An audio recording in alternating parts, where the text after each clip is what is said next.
That was just your life. High Guy was the working title. High Guy came from because the riff was high. On the upper register, yeah. Simple as that. High Guy.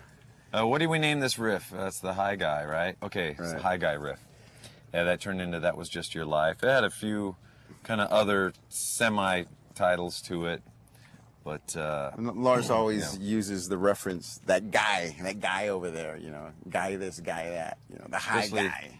When you're playing, you know, he doesn't know the notes. Well, I don't really either, but he says, it's when you played it, it was like this guy right here.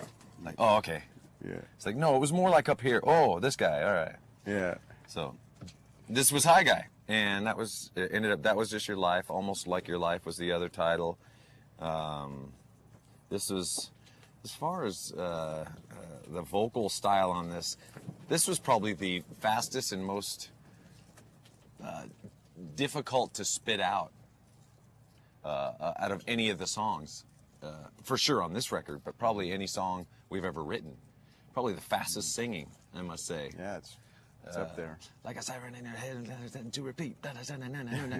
Really fast, you know, not being completely comfortable or familiar with the lyrics, you know, just trying to get the rhythm down and read it at the same time. Yeah, really quick song.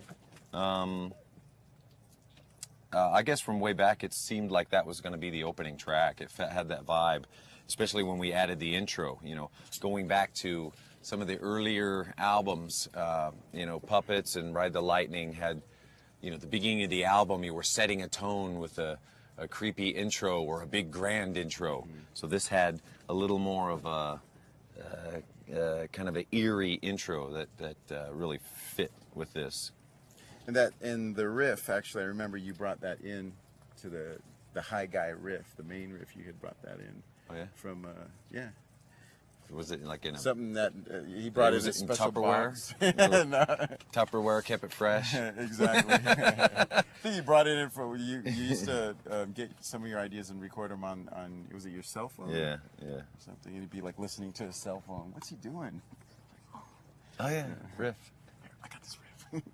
Yeah, be on tour, not have anything to record on, so call from the phone in the room and call my cell phone and leave a message of the riff. Did that a lot. I guess that's where that came from. Yeah. But high energy, good opener. You know, kind of setting the tone for the record. It's like, okay, they're back and they're doing it old school style. Nice stabby accents in that song too. Some good punch. You know, a lot of interplay with that sort of thing in the arrangement. Definitely a fun physical song to play. I couldn't figure out if I was going to play it with 3 fingers or 2 fingers, like or anyway, it's a finger issue for me. What about one? I tried one and that wasn't going to work. Not this time. And not picking up no the pick. No pick. pick. Never. How dare you? No, almost, but I refrained.